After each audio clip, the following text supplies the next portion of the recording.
नमस्कार दोस्तों, मैं अमरनाथ कुमार। कितनी अच्छी बात कही थी राहत इंदौरी साहब ने। लगेगी आग तो आएंगे कई और घर जद में। यही हो रहा है। सबको पहले मजाक लगा था, सब अलग अलग, कभी हिंदू, सिख, ईसाई में बटे रहे, फिर जाति में बटे रहे।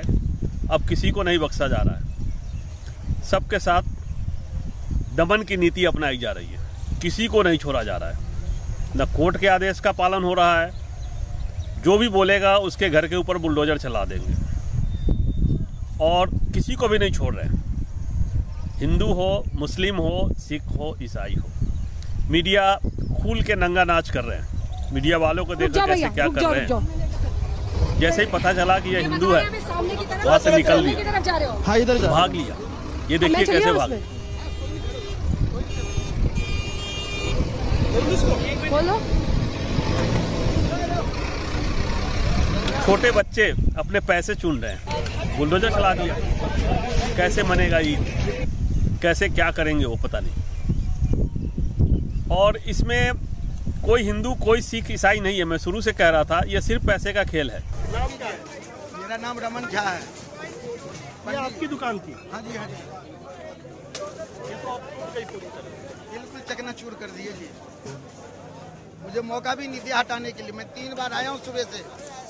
मैंने ये कहा था कि दुकान हटा दूं, बोला नहीं, रहने दो, ऐसी कोई बात नहीं होगी। पैसे दो, कुछ भी करो, जितना आतंक फैलाना है फैला लो। अब अंसार के बारे में पहले आप लोगों ने फोटो निकाल के लाया कि केजरीवाल का आदमी है, केजरीवाल के साथ फोटो। बाद में एक फोटो आया जिसमें बीजेपी के साथ भी है, बीजेपी का वो भी लगा रखा है। तो आप सोच सकते कि अंसार कौन है। अंसार एक ऐसा आदमी है जिसको पैसा चाहिए, उसको अपने कम्युनिटी से मतलब नहीं है।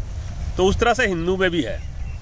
जो आज सत्ता में बैठे हुए बहुत सारे लोग हैं जिनको हिंदुओं से कोई मतलब नहीं है, उनको सिखों से कुछ मतलब नहीं है, उनको इस देश से कोई मतलब नहीं है, उनको किसी चीज़ से मतलब नहीं। उनको पैसे दो, बस उनका काम है पैसा लूट के भागना है। ऑलरेडी उनके बच्चे बाहर पढ़ रहे होंगे, चाहे जाने की तैयारी हो रही है। कोई ए और बी टीम नहीं है, दोनों ए है या दोनों बी है। दोनों की नीति है दमन करना। जो आवाज़ उठाएगा उसके पीछे पुलिस भेज देंगे, ईडी सीबीआई हो तो वो भी भेज देंगे। केजरीवाल जी के पास अब तक पुलिस नहीं थी, अब उनके पास पंजाब पुलिस है। तो देख लीजिए कैसे कुमार विश्वास के घर पे भेज दिया गया, अलका लांबा जी के घर पर भेज दिया गया, और बीजेपी के तेजिंदर पाल बग्गा के पास भी भेजा गया था। तो बग्गा तो ऐसे ही गलती करता है, लेकिन कुमार विश्वास और अलका लांबा ने क्या किया? पुलिस हो तो ये कुछ भी कर सकते हैं। तो दोनों में कोई अंतर नहीं है। दोनों से बचना है, दोनों संगी खतरनाक है और ये बचना जरूरी है। आप अगर इनको पहचानने की ज़रूरत है, ये किसी काम के नहीं है, सत्ता के लिए कुछ भी करेंगे, लालची लोग हैं। तो इनको ये सब का फेस उजागर हो गया है, पता चल गया है कि ये क्या है। आज 20 अप्रैल है, आज हिटलर का बर्थडे है और हिटलर शाही जारी है। क्या हुआ देखा ही आपने, जहांगीरपुरी में क्या किया गया है। ये सब सोचने की बात है क्या चल रहा है। और इन सब के कारण देश खत्म हो जाएगा, देश बर्बाद हो जाएगा, देश टूट जाएगा और विदेशी आके आक्रमण करके हमारे देश पे कब्जा करेंगे। और ये चल रहा है और इसी दिशा में ये कदम उठा रहे हैं। देश को लूट के भागना है। देश खत्म हो गया है, अब आप लोग बचा नहीं सकते हैं। ये बुलडोजर कांड जो चल रहा है, जो लोग लूटे जा रहे हैं, लोग परेशान हो रहे हैं, उससे मुझे थोड़ा खुशी हो रही है। मैं हंस रहा हूँ कि हाँ बढ़िया है, करते रहो करते रहो, क्योंकि पाप का घड़ा भरता है, उसके बाद ही कुछ होता है। श्री कृष्ण ने क्या कहा था, अपने भाई को ही मारा था। उसने कहा था तुम जितनी गालियां देना है दे लो, और गिनते गए। लास्ट में जब उसका पाप का घड़ा भरा तो उन्होंने सुदर्शन चक्र निकाल के उसका गला काट दिया। अपने अपराध की मार्ग पर ऐसे अंध भी मत बनो कि अपने अपराधों की गिनती भी भूल जाओ। ये कहते हो ना तुम उसे सखी? भला एक विवाहित स्त्री किसी पुरुष की सखी किस प्रकार हो सकती है?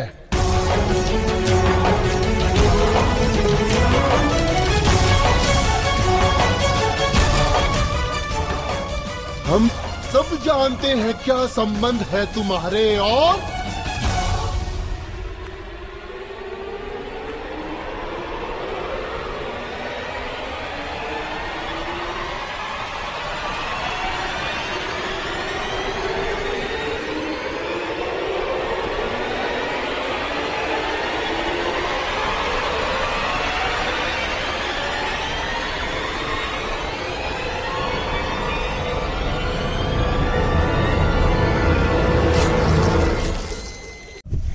महाभारत में भी यही हुआ, आदमी बर्दाश्त करते रहे, नहीं समझा तो वही हुआ, महायुद्ध हुआ।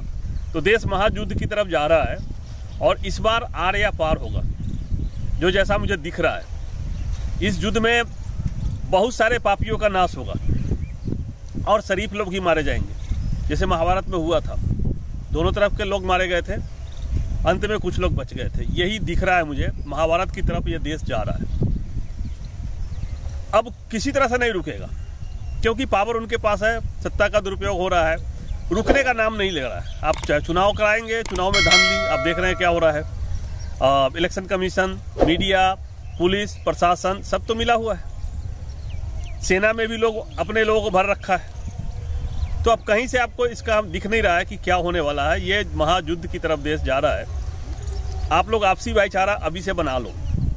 जो भी गरीब है उसकी मदद करना शुरू करो, जो भी गरीब है जिसको आप उठा सकते हो, क्योंकि उनके बच्चों को भी बकाया जा रहा है, उनको ही लेके आगे बढ़ रही है। जिसके पास पैसे नहीं है उनको पैसे के नाम पर खरीद के, उनको लालच दे के उनको आतंकवादी बनाया जा रहा है, उनसे गलत काम करवाया जा रहा है, हिंसा के लिए उकसाया जा रहा है। तो उनको अपने साथ मिलाना है, उनका विश्वास जीतना है।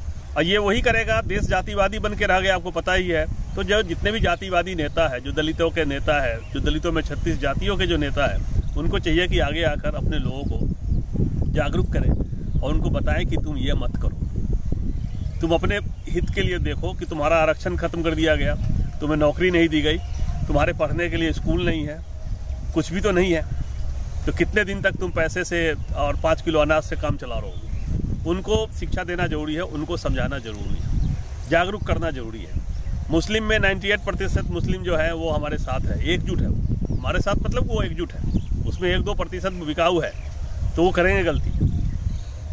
वो हर जाति में है, ये 2% ही है। वरना महात्मा कैसे बोलता है कि 2 करोड़, ये साधु क्या बोल रहा था कि 2 करोड़ लोग आ जाएंगे रोड पे हिंदू, तो 2 करोड़ ही आएंगे, इससे ज़्यादा नहीं आएंगे। जब कभी इस तरह की बात होगी तो सब बिल में छुप जाएंगे।